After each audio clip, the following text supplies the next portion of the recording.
I'm Gary Tenenbaum. I'm the Director of Picken County Open Space and Trails.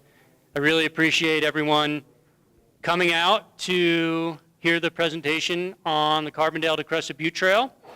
So tonight, we're going to do staff's going to give a quick presentation on, where we're at in the process, where we're going with the process, how to comment. And then we're going to hear a presentation from ERO, who is our natural resource and environmental consultants. And then we're going to hear a presentation on the feasibility from our engineers, Loris and Associates. And then we'll break into an open house format. So the staff and the consultants will be around all of these maps around the room, and you guys and everyone can ask questions directly to whichever section, whichever staff member or consultant they would like to ask questions to. One of the big things tonight is trying to get a lot of information out to the public to make informed comments. And so, this is a lot of information that you're going to see. There's a lot of information that'll be on the web, and the comment period is going to be open through October 2nd. So we're hoping that everyone can do as informed a comment as possible. Staff is always around to help answer questions as much as you guys want to talk to us and have questions. We're happy to answer them. And so tonight, I'm Gary, and we got a whole bunch of open space and consultants, and let me just introduce them. There's Lindsay, Open Space and Trails Planning Manager. We have Emily from ERO. We have Kathy from ERO, Bill Mangle from ERO, Derek is from Loris and Associates, Andrew's Loris and Associates, and there's staff around here. Dale, Will is here, Jesse Young is here, Janet's in the back. We've got our rangers here, Ryan and Price, and we got Open Space and Trails board members. I think Hawk, Graham, Howie and Wayne are here. We got some Picken County commissioners too in this room, and it's Greg and George is in the room. So when we break out, feel free to talk to all of us, and hopefully we can answer your questions. So the quick history of how we got here. I mean, the early history with the Utes and the early mining has been well documented by both Dale and Bill Kite and Kenny Frost, and also through our consultants with Kathy, who's our archaeologist on the project. And then in 1994, the county commissioned the first study to look at the potential for a trail up the Crystal Valley. And then in 2004, a feasibility study was created by the Scenic Byway, and out of that feasibility study, both the Picken County, Gunnison County, Town of Crested Butte started to build sections of this trail.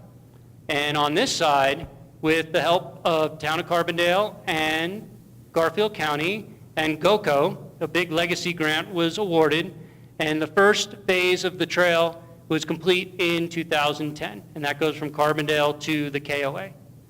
And so after that first 5 miles were completed, Open Space and Trails, had to focus on some other areas for a little while. But in 2016, the governor came out with the Colorado the Beautiful initiative. And part of that initiative was to look at gaps in the statewide trail system that have not been completed. And since this was one of those potential gaps in the system, the Carbondale to Crested Butte Trail was included in what it was called originally the 16 trails for 2016, and now it's called Colorado 16. And so with that there's GOCO's doing very large grant rounds to help complete these throughout the state. And what we're tasked to is to try to come up with a planning process to look at the trail all the way from where it stops at the KOA campground all the way to where Crested Butte has stopped up Kebler Pass. And so Picken County with Gunnison County and the town of Crested Butte applied for a GOCO planning grant last year and were awarded the planning grant.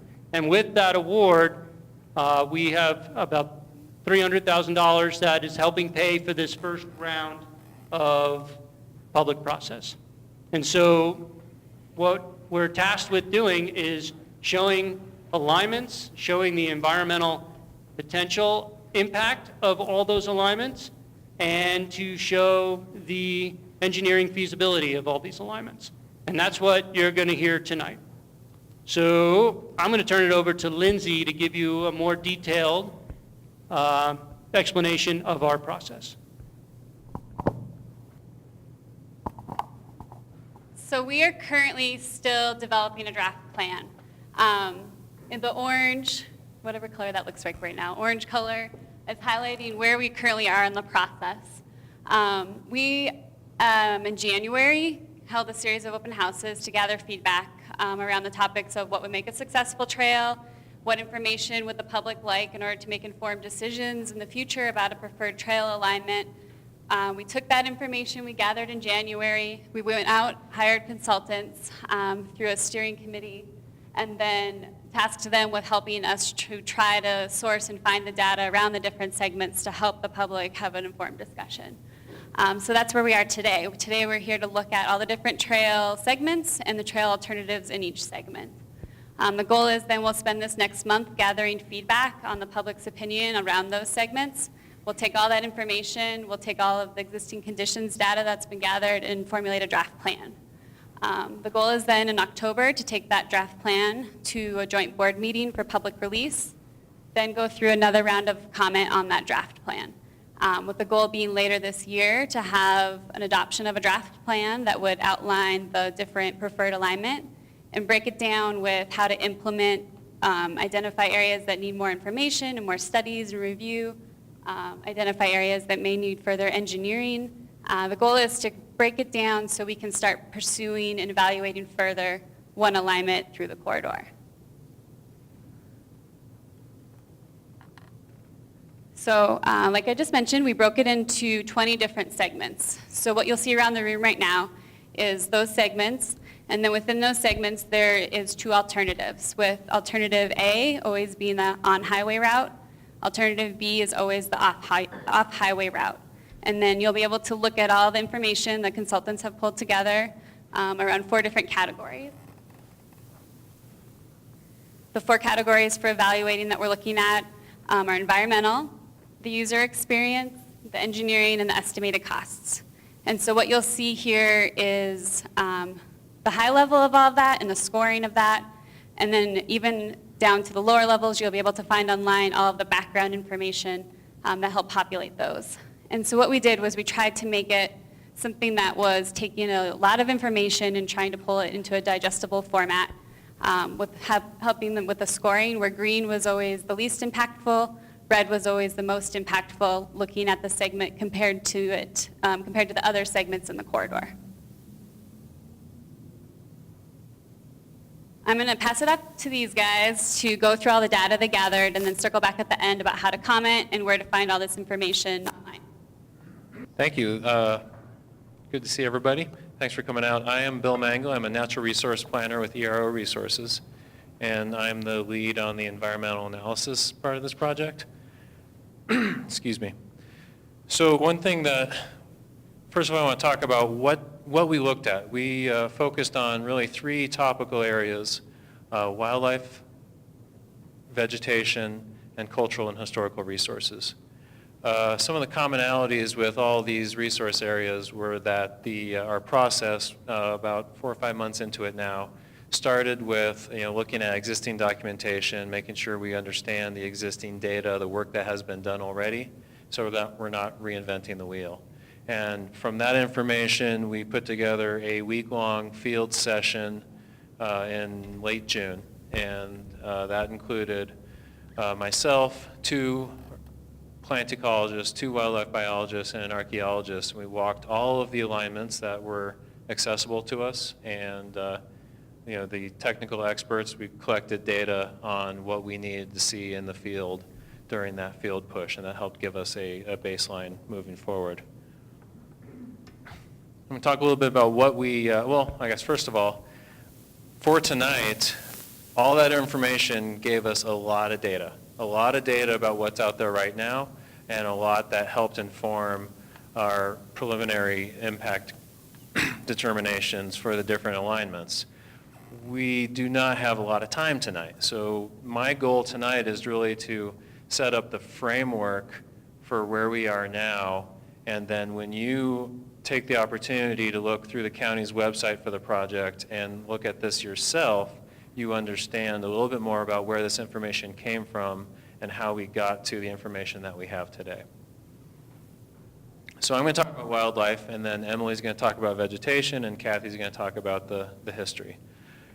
For wildlife, there's really 4 main areas we focused on. Is listed, sensitive, and otherwise tracked wildlife species, habitat for those.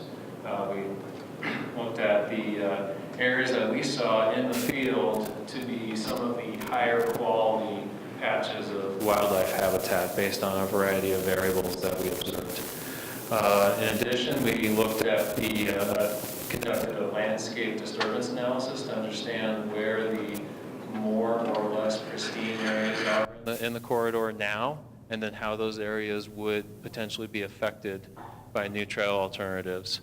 And then lastly, we spending a lot of time looking at the seasonal ranges for bighorn elk and other species, and to analyze the potential impacts on those.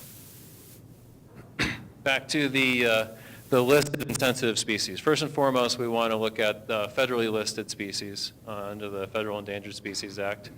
There are no endangered species in this area, but we have a potential for 2 threatened species.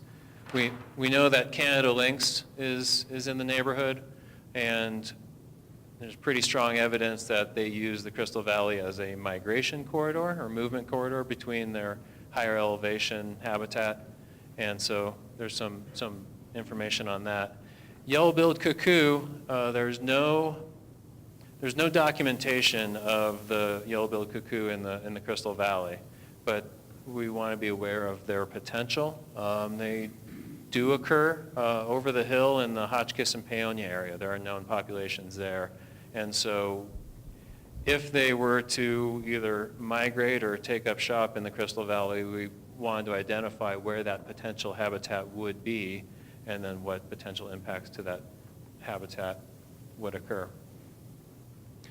In addition, there's the Forest Service sensitive species, a much broader list of wildlife species that are tracked by the Forest Service at a regional scale to understand potential impacts and consider range-wide impacts to a variety of species, birds, bats, small mammals, you name it. And so what we did is we identified potential habitat for all the Forest Service sensitive species in the project corridor. We don't know they're there, but we know that where there's potential habitat. So the next step on that would be to conduct site-specific surveys at the right time of year, the right time of day, to confirm presence and then really determine impacts at a later part of the process. So we also, based on that, we identified in the field really 8 areas that we thought had a higher quality wildlife habitat than the surrounding landscape. For the most part, these are wetland and riparian areas, but not entirely. And this is based on the habitat structure, native vegetation, multi-storied structure, good breadth to the habitat patch, and as well as evidence of higher levels of wildlife use on the ground, and excuse me, some other factors.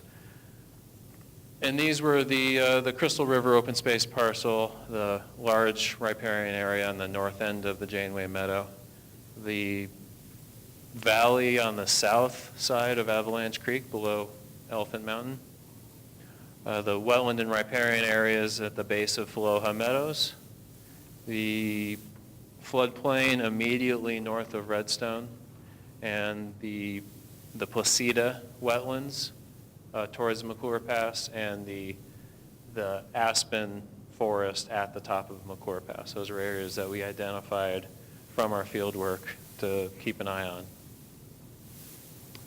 Another part of our analysis was looking at the existing landscape disturbance. This was a GIS mapping exercise to identify areas where there currently is human use and occupation that would reduce the effectiveness of those habitat areas for wildlife. The high disturbance areas, not surprisingly, existing homes and subdivisions, campgrounds, the highway corridor. Medium disturbance areas are, private lands that are managed but don't have as intensive use. The developed or informal recreation sites where there's a lot of human presence, trails, secondary roads, that type of thing. And then, of course, the inverse of that is the green are the areas that have much lower, common human use and has a higher landscape value for wildlife. Now, as we translate this into potential impact factors from different trail alignments, then we're looking at, okay, particularly the green areas are where there could potentially be a greater impact to wildlife at this landscape scale than the red areas, which already have higher levels of human disturbance and use. One thing factor that went into both the landscape analysis and the other analyses for wildlife is defining a measurable zone of influence that is assumed to have an impact on wildlife. And this is based on lots of literature and scientific studies on this topic, on the influence, the effect of humans while we're in the natural world on wildlife. And, in short, the zone of influence is where your presence in natural habitat somehow changes or affects how wildlife behaves. Those effects could be really minor. Those effects could be catastrophic, and it really varies. Both the actual distance of that influence and the type of that impact varies widely by the location, the type of terrain, the type of vegetation, the species of animal, the individual groups of animal, whether or not they're habituated or used to humans in their habitat. So there's a lot of variation in this type of work, but 100 meters is a pretty commonly used indicator. And happy to take a question. We need to keep moving through. So hold that thought, please. 100 meters each side. So, and that applied to both the landscape analysis for existing disturbance, and then that same measure, looking at the various trail corridors. So, say like a 200-meter swath that is potentially affected. And so that is a common measure that we use for this analysis that gives us something that we can analyze in GIS. Speaking of, we spent a lot of time with the mapping that's published by Colorado Parks and Wildlife on seasonal ranges for bighorn and elk. If you don't know, the bighorn population in this area is relatively small and in poor condition, and that poor condition is mostly due to disease and diseases that are passed on from domestic sheep in their summer range up high, and that those diseases have made successful lambing and recruitment more difficult. So the bighorn in this area come down to the Crystal Valley, the south and southwest facing slopes for both the seasonal range to get reliable food and during the winter and spring months, as well as production or lambing areas. And these areas have been mapped by Colorado Parks and Wildlife, and that gave us a basis to analyze those potential impacts. Likewise for elk, sorry, I should have skipped Elk's a little different story, but a similar analysis. The elk herd for this area really encompasses the Roaring Fork Valley and the Crystal Valleys together. And that population is relatively stable, but throughout this range, there is more and more, or I guess less and less winter range available as a result of human development over the past couple decades. And so that is an increasing concern of having less winter range available to elk. And in the Crystal Valley, the entire Crystal Valley is mapped as winter range for elk. And I'll turn it over to Emily to talk about vegetation. So myself and another vegetation ecologist were out in the field at the same time as the wildlife biologist, and we did sort of an analogous kind of study. We walked the corridor. We were reviewing the area for general vegetation communities, and particularly we were looking at wetland areas and riparian areas, these areas near streams where there's a great deal of potential habitat for a lot of different species. And we were also looking for potential habitat for rare species, listed species, and other species, including species that support wildlife, specific species that might support wildlife populations. And then similar to the wildlife analysis, we identified these high-quality vegetation communities, and we'll talk about that in a bit. So our general vegetation communities, we started out doing a desktop review of what was available from various different sources, what vegetation communities had been mapped in the area, and by mapped I mean in a very coarse scale. A lot of times these areas have not been ground truth, and so it's kind of just the best guess of what's out there based on the physical characteristics of the area. So we looked at that to kind of get an idea of what the general vegetation communities would be. And then as we were walking, as we were surveying the area, we collected data and noted transitions between communities and collected species data. Came up with a pretty comprehensive, well, I guess by no means comprehensive, but about a 200 plant list of species that occur out there. And I'm sure that there's many more. We collected species we didn't know to key them out later.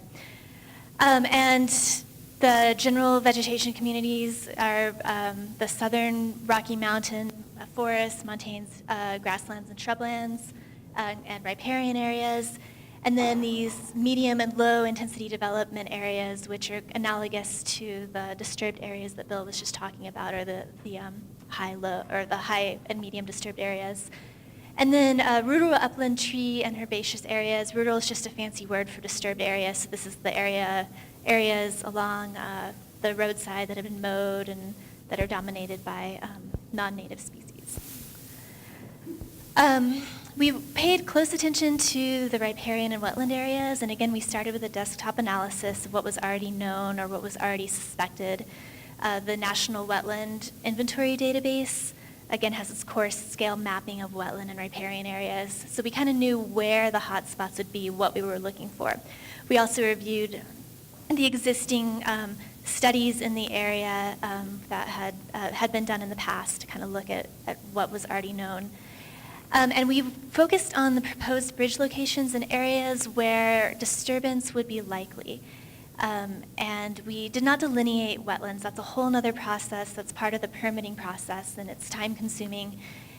It'll have to be done if a disturbance or impacts to wetlands may occur, but it's best done later when we know the exact alignment in order to be efficient and reduce costs and kind of focus the permitting process on that. But we kind of know where to look now, and we were able to inform or give that information over to the engineers as well. So sensitive plant potential habitat, like the wildlife, we looked at plants that were listed under the Endangered Species Act, Forest Service sensitive plants, and plants that are tracked by CNHP, that are native plants that are considered to have high ecological value. Sometimes they're considered rare plants, but they're not necessarily listed or listed by the ESA or by the Forest Service. And then we also kept our eye out for plants that were specific to a particular species, like the monarch butterfly uses milkweed. And so whenever we saw milkweed, we documented that as well. Oh, sorry. And this is the Grand Mesa penstemon, which is a CNHP rare species. It's not Forest Service or endangered species listed, but it occurs in the area at McClure Pass. So the high-quality vegetation areas, we used the Colorado Natural Heritage Program has this really cool database that you can download, and you basically dump your plant list into it, and it produces for you a ranking of plants from 0 to 10 based on their ecological importance. So say a noxious weed would be a 0, and a plant like the Grand Mesa penstemon would be like a 7 or 8. A plant that's endangered would be probably a 10 on the scale. So the Ute lady's tresses, which is, I believe, the only ESA-listed plant that could occur in the area, would be a 10. So we took our plant list, we cleaned it up, we dumped it into this, and we got a whole list of these rankings. And we identified from that areas that had a high concentration or a high number of plants that had a high ranking by CNHP, and a low number of, or a low composition of non-native plants. We also looked at the ecological community descriptions. Again, these are very coarse scale, but they have descriptions of what the native plant community would be, and we compared that to what we were seeing in the field. We looked at proximity to potential conservation areas. I think about 18 or 20 years ago, the CNHP mapped these areas in the Roaring Fork Valley and up the Crystal River Valley of they're areas where one or more biologically important or ecologically important species occurs. So we looked at proximity to those, whether the trail intersected it or came close to it, and that was kind of a exercise for us to kind of keep our antennas up, because we knew that these plants had been documented in the past, and if we saw them or we saw good habitat, we noted it. Again, sensitive plant habitat, which I went over in the last slide, we looked at the particular habitat requirements, soils, elevation, whether a plant occurs in upland or wetland areas, or riparian areas. Existing disturbance, including noxious weeds, we noted those when we found them. We didn't map them out, but we noted them and kept a species list of non-native and noxious weeds. And for this, we used a 5-meter buffer. So plants obviously don't move, and the ground disturbance that would occur would be from construction, from the existence of the trail, and then from any disturbance that might occur from maintenance of the trail or fall off. And 5 meters, we feel, was a pretty conservative buffer to use for the disturbance. And this is a Harrington penstemon. This is a Forest Service listed species. It's probably the most likely Forest Service species to occur in the area. This is not from the project area. It's from another project. All right. Yeah. Emily and I are going to tag team this part a little bit. We're going to run through, so we talked about having the polygons of the high-quality wildlife habitat areas, and then the polygons of the high-quality vegetation areas. What I think is really cool is that when you look at the county's website to formulate your comments, there's a mapping tool, and you can click on the polygons and you can see what's there. And I think that's a really good way to understand this at a very local scale. So I strongly encourage you to do that. So we're not going to go through all these areas, but we wanted to talk about a little bit more about the particular ones, the particular areas where they're caught our attention with a higher degree of potential impacts from some of the trail corridors. Another thing I want to mention that is not represented here yet is looking specifically about aquatic habitat impacts in the Crystal River that would come from trail structures on the riverbank or in the river channel. And the reason is because we need to get farther along in the process to understand the site-specific engineering and the structures to be used to then understand what those impacts would be. So for example, a bridge with abutments in the stream bank could potentially affect aquatic habitat. Likewise, some of the more complicated trail construction methods along the bank next to the highway could also potentially have those effects. So that is something that is also on our radar. So into these areas, Red Wine Point is an area of concern for bighorn habitat, because what we have is the pinkish areas is some of the winter range for bighorn in adjacent to the existing railroad grade. And then that very faint yellow outline is what has been mapped by CPW as the lambing area. And so we know that the proximity of trail alternatives to that area has raised concerns. So Janeway North was a really a quite nice area from both a wildlife and a vegetation perspective. From the wildlife perspective, it's this beautiful multi-storied riparian corridor that has potential habitat for the yellow-billed cuckoo, as well as various other bird species and potential bat species. There was sign of frequent animal use, so it's used as a corridor area for animal use. From a vegetation perspective, of course, the riparian corridor was quite diverse. It had a good number of these CNHP species that have a high ranking, and it had wetland areas, which were also quite nice. For impacts, the trail would avoid the wetland areas, which would be the ideal sort of situation to avoid impacts to wetlands. So any impact would occur to the riparian areas, and those would be minimized. Derek will talk about sort of the design to minimize impacts to vegetation in these areas. What we call Avalanche South, this is the meadow on the south side of Avalanche Creek at the foot of Elephant Mountain. And there's a lot going on here. It also happens to be strikingly gorgeous. But so we have a diverse vegetation structure with high-quality native vegetation habitat that also supports wildlife habitat for a variety of Forest Service sensitive species. And then we also know that this is a movement corridor, supports a movement corridor for bighorn and elk, but also it's utilized by other species. And so this valley here was one that really rose to the top, and it happens to be one of our highest potential impact areas that we scored in our analysis process. All right, in the Narrows, this is the area just south of Avalanche South that Bill was talking about, where there's a scree slope between just north of Filoha Meadows. There's a nice scree slope, and from a vegetation perspective, it's a really neat area, nothing like we had seen in the area, the sparsely vegetated with a lot of, or with a high concentration of these CNHP species that we didn't see elsewhere. And of course, it's also used as a corridor for bighorn sheep and for elk migration. And then on the lower side by the river, there's a riparian corridor.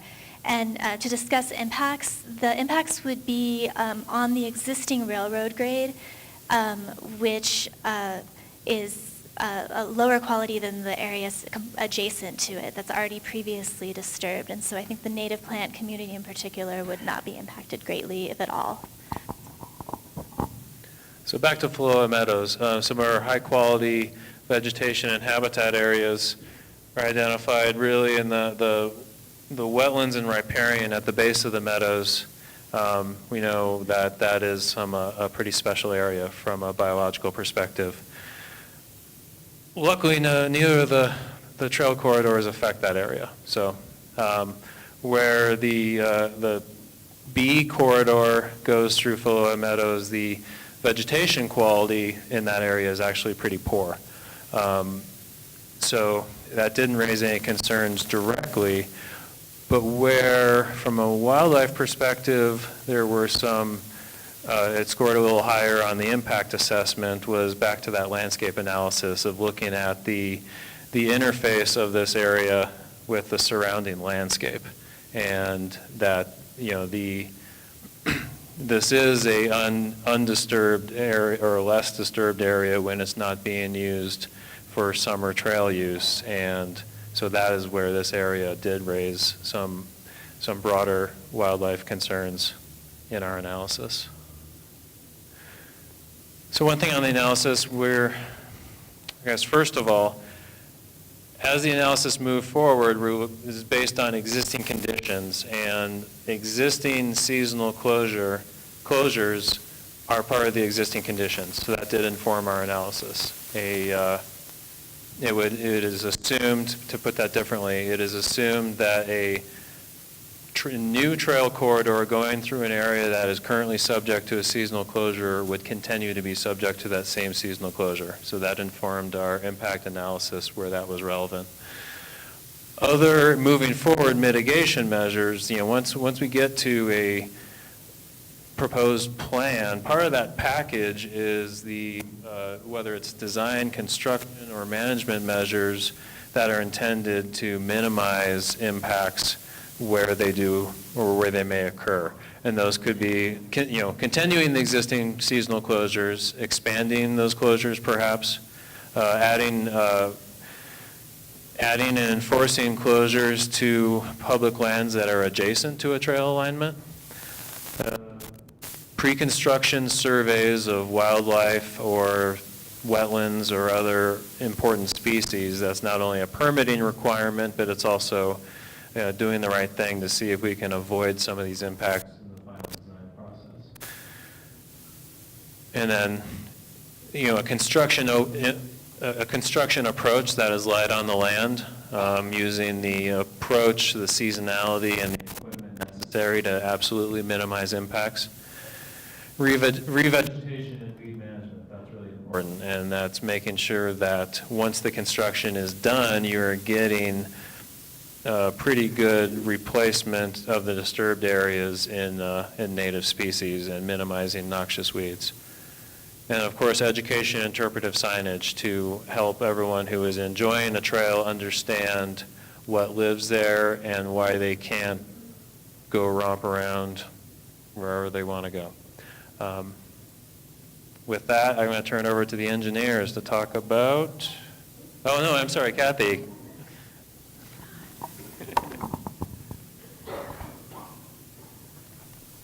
Hi. I'm the archaeologist, and as an archaeologist, I'm required when we go out in the field to document anything that's over 50 years old.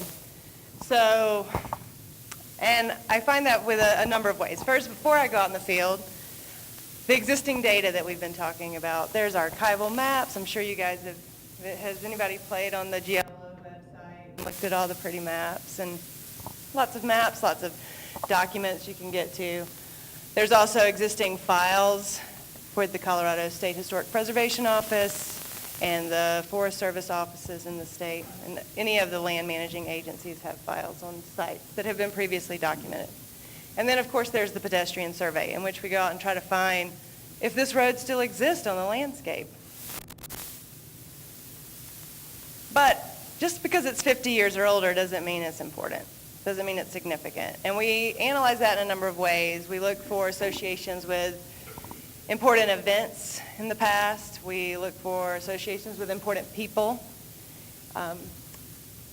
If it's a good example of a type or method of construction. And we also look at whether there's information potential.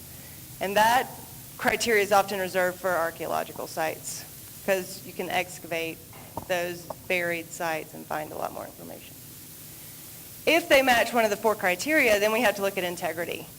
So integrity is if the site has been destroyed, or say a road that is in a historic alignment, that was a pretty important historic alignment, but it's been widened and paved over the years and there's no real integrity left. You don't get a sense of the feeling of history by standing on that road. Those resources are often considered non-significant or not eligible for the National Register of Historic Places, is our ultimate goal, is to determine eligibility. So what did we find? Did anyone go to the talk a week ago? So you guys are familiar with some of the historic transportation corridors through this valley. There are a lot of them. And there was a lot of early activity going on in this valley between ranching and agriculture and mineral extraction, coal and marble, and the railroad and the wagon roads, and trying to get from here to there, somewhere else. All of that's represented by what we found. The first site up here is the Wagon Road. It's a section of Wagon Road that's near Avalanche South, and it's intact. It was kind of a cool section because you see the retaining wall they built, and then it's a sloped, the picture's kind of hard to see, but it's a little slope up to the railroad grade. There are portions like this that are somewhat intact, that haven't been modified. There's other portions of the road that are under the railroad grade. There are other portions of the road that are under Highway 133, or there's portions that are in some of the private roads and the county roads that are in the valley. So it switched back quite a bit. The second important site we found, and that's actually, it's called the Rock Creek County Road. Second important site we found was the railroad, and a lot of the alignment, the off-highway alignment, follows the railroad. And it's fairly intact. It was built by 1898 to Placita and abandoned in 1942. It had several owners and several uses. It was used for coal extraction. It was used for marble extraction. But in 1942, when they abandoned it, they totally dismantled it. They took all the railroad ties and the rails off. There's not even a lot of the telegraph poles or anything like that left as well. There are retaining walls. You can see this right along the edge of the river. And you guys have probably seen along Highway 133, you can see those huge blocks of marble that were like piled along the river. So some of that stuff is intact. There are some features there that are probably worth preserving, or at least are important. The third transportation corridor that is significant is the road to the castle. And this is a retaining wall that is along that road that was intact. And there was also an eroding out wooden box culvert that was pretty cool. And that road is significant because it was associated with Osgood, who was probably the most important person in the Crystal River Valley that led to the development and settlement of the valley and the development of Redstone itself. Other sites are these two ditches, the East Mesa Ditch and the Bain and Thomas Ditch. That's the East Mesa, this is the Bain and Thomas. Ditches in Colorado played a really important role in settlement and development of Colorado. And the Colorado State Historic Preservation Office is they're really careful about what happens to ditches. They want to make sure they're maintained, they're in use, especially, and also that their integrity is maintained.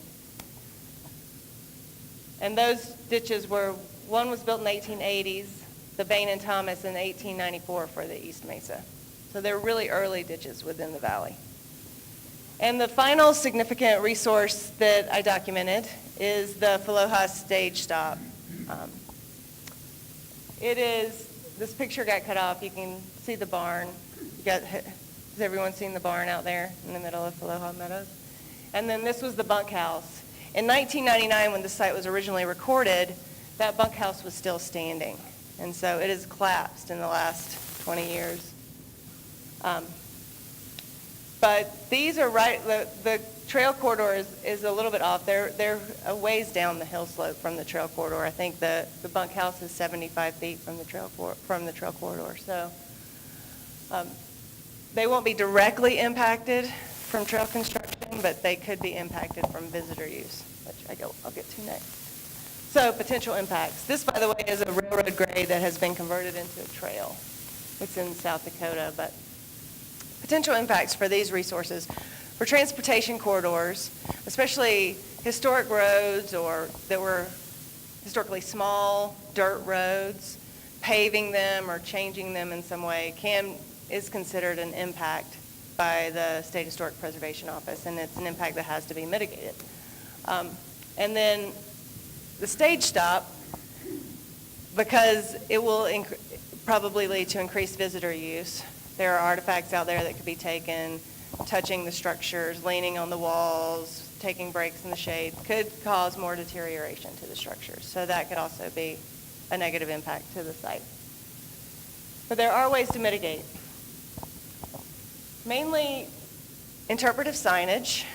So, I mean, especially with the railroad where there's no rails or ties left, there's a few retaining walls left.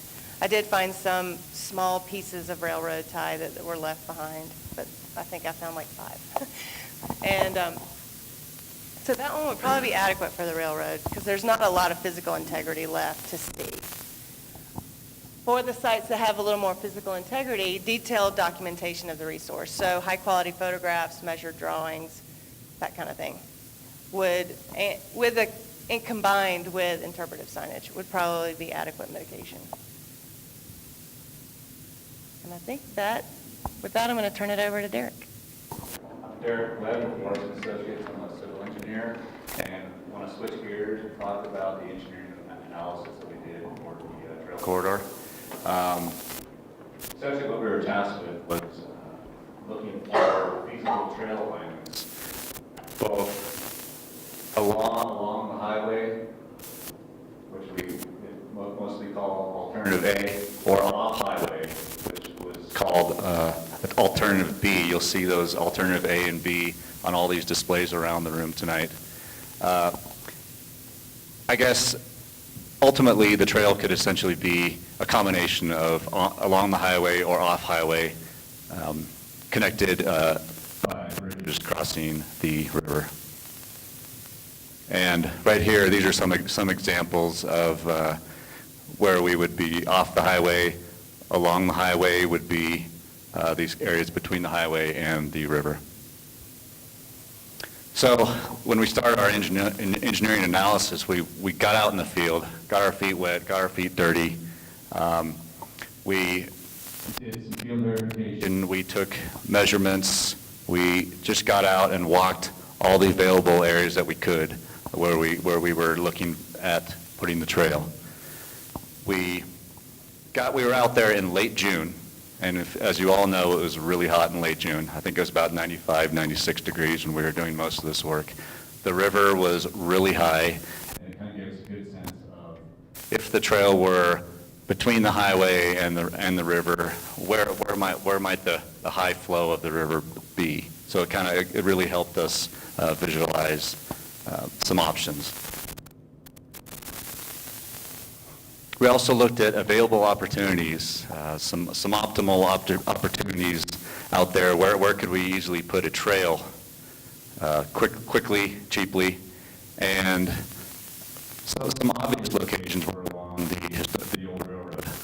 That's been talked about already tonight. The old railroad alignment, some open areas along State Highway 133.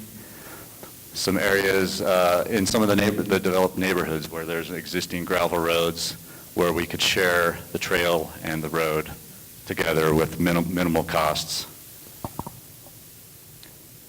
Right here, this is also the existing old trail alignment, or old railroad alignment, excuse me. So here are some examples of available opportunities. Some of these you'll notice, you'll recognize this is the Rio Grande Trail here in, just outside of Carbondale. And these other two are in the Clear Creek Canyon area of Jefferson and Clear Creek counties. And so these are really easy ways to build a trail. The alignment's already there. It's flat. There used to be a railroad there. They're minimal impact, small footprints, not a whole lot of earthwork. It's easy to design. It's pretty cheap to construct, and it's essentially easy permitting because you're not causing a lot of further disturbance. It's already there, and they can build it quickly. These are some typical sections, essentially renderings showing what a trail might look like in different situations. Up here, this is the scenario where we might share an existing roadway with minimal improvements, possibly paving the road or leaving it soft surface.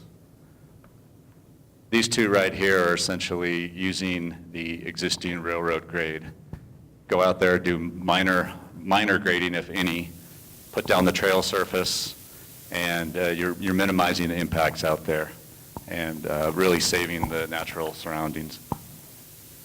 In areas where the old railroad might not be there today, or where we might have to venture off in some other areas, we have more hillsides to deal with. We might have to introduce retaining walls. In cut situations, we may have to fill. We also have, in some cases, to install pedestrian railings for safety if there's large drop-offs along the river or along some of the retaining walls that we would be introducing. And other areas along the highway, we might have to add guardrail. There might be existing guardrail.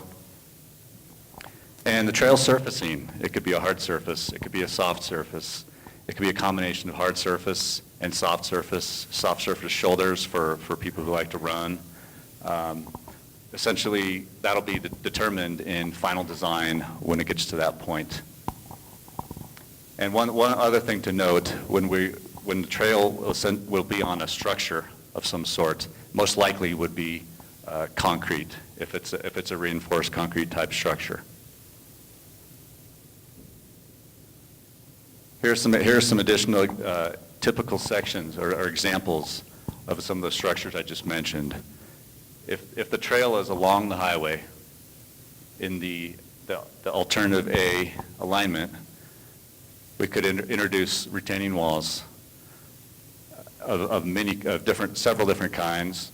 We could get creative with some structures, and this would be creating a platform where there's no platform today. One other thing to mention, some of these, depending on what types of structures you use, your impacts along the river are, in some cases, they're greater. In some cases, they're less. It just depends on the structure that's used. That could impact permitting and water quality. These are some examples, some real-life examples of those typical sections. Most of these photos are projects that I've worked on in the past. Again, most of these photos are also in Clear Creek County and Jefferson County along US Highway 6 and Clear Creek. These are examples of essentially, we'll call it blow and go type of construction, where they put the concrete down in an alignment that essentially mimics where the old railroad grade was. And these are both along where an old railroad used to run. This is an area where there was no alignment previously. This was actually threaded through a very wooded area on a pretty high slope. In this case, there was pretty minimal disturbance, really just off the shoulders of the trail. And you can see in some of these areas where the trees were preserved right up against the edge of the trail. And where that trail had to be along the alignment of the highway for one reason or another, we ran it right behind the existing guardrail. And here's some examples of that. So the trail is down below the highway, and we're still preserving, in this case, the creek, but it's still preserving the creek, and it's still a really nice scenic area. And this could happen along the Crystal River as well. And going more to the extreme, I didn't have anything to do with this project, but this is out near Moab, if anyone's familiar with this area along the Colorado River. This is kind of an extreme case, but it's something that is possible. It's where they essentially come in and drill piers. It's a long structure. This is where the trail would be on concrete. And just the example during construction, and this is the final product. If you can actually see the road and the trail here, these are about 200-foot tall cliffs. And this is another example of what a typical bridge crossing might look like over the Crystal River. Prefabricated steel bridge structure. The surfacing could be concrete, it could be timber, still to be determined. And real quick, I'll turn it over to Anthony to talk about the single track section. Good evening. This project is not just all hard surface trail. There's a section of hard surface trail, single track trail that goes from Redstone to the top of McClure Pass. Most of the trail is very easy construction, very good side slopes for sustainability of a single track trail. There is some small sections you'll see below where a pretty easy structure is needed to give space for a trail and allow for roadway drainage in between the trail and the highway. But most of it follows existing platforms that are there. There is sections where there's drainage crossings or even small creeks that have to, the single track would have to cross, but those can be completed with pretty standard, typical details that are out there from the U.S. Forest Service for trails very similar to this. And there doesn't seem to be very many hard complications with the single track trail from Redstone to the top of McClure Pass.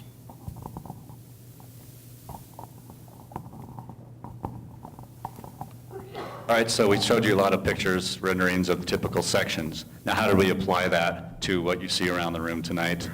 We developed, what we did is we looked, when we were out in the field, we looked at all the, like I mentioned before, all the available opportunities, the flat spots, the old railroad grades.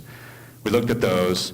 We also looked at the grades out there. Would we have a steep trail? Would we have a flat trail? It just depends on what's going on. We also looked at user experience and safety. If we're right along the river, we would, in most cases, have a pedestrian railing for safety purposes so people don't fall off their bikes or fall into the river. We also looked at the proximity to the highway.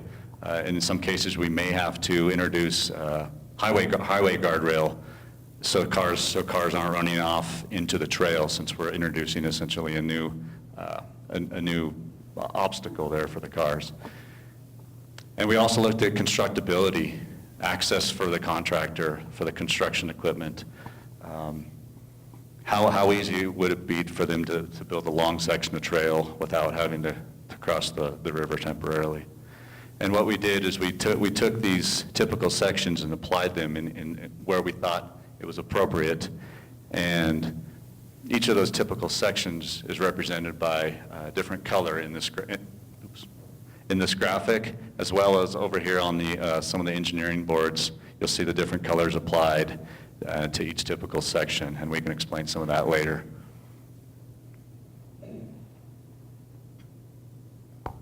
We also looked at the bridge crossings. The bridge crossings would be located between some of these different segments that have already been outlined, or where we just might have to cross the river for one reason or another. So in most cases, we would try to use, if there was an existing bridge available today, there's quite a few bridges out there that cross at Avalanche Creek Road, for instance, or some of the bridges that cross into the existing neighborhoods. If we could use those would be great opportunities. It would be cheaper. But in a lot of cases, we would have to introduce new pedestrian bridges. Here's some examples again on a project I worked on in Clear Creek and Jefferson counties. We looked at the length of these bridges. How long would the bridge need to be to cross the river? Obviously, the longer it is, in most cases, the more expensive it is. We looked at the width of the floodplain, the topography. What would the trail need to do to raise up to the bridge? So in some cases, bridges might have to be higher because of floodway requirements in the cases of 100-year floods. And we also looked again at construction access. Bridges, these are big structures. In some cases, you might need one crane, you might need two cranes, you might need a crane on either side of the river. They might have to join the bridge in the air over the river, which in some cases does have to happen. And we also looked at potential traffic impacts for the construction of these bridges. For the cranes, they may have to bring the crane in on a truck, set it on the highway, and then erect the crane over the river at that point, where we'd have some minor traffic impacts. And then what we did, we took these colored segments and these typical sections and developed linear foot costs so that we can come up with overall costs. Some of the items that we looked at, well, anything that you need to build the trail, depending on which typical section you're looking at. Trail surface, is it asphalt, is it concrete, is it crusher fines, is it gravel or dirt? We looked at the disturbance. Some of the typical sections on the railroad grade would be minimal disturbance, so there's not a whole lot of earthwork or grading to be done there. In some areas where you have to fill or cut and introduce a retaining wall, you have a lot more earthwork, you have pedestrian railing, you have concrete for walls, rock for walls, whatever the wall material might be. We have, in some cases, when you're along the highway, we have to put in new highway guardrail and erosion control, traffic control, all these items combine. This is one of the spreadsheets we used. These are some of the items. And that essentially came together to give us a cost per square foot for each typical section of the trail. And then we developed overall costs per segment of trail, and you'll see some of the costs indicated on each of these boards per trail segment.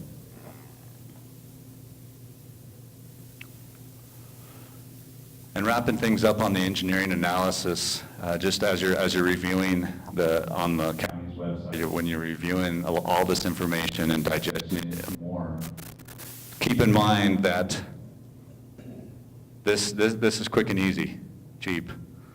This stuff is more difficult, but in some cases we might need to do that. So just keep all this in mind, and it's some sections of trail are going to be quick, easy to build, and others are going to take a lot longer to construct. And that wraps up the engineering analysis, and here's Lindsay.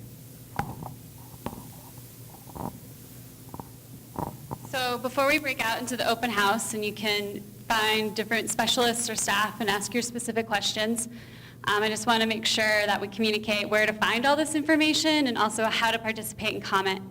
And what we're really looking for right now is feedback on each segment and what you feel should happen within that segment.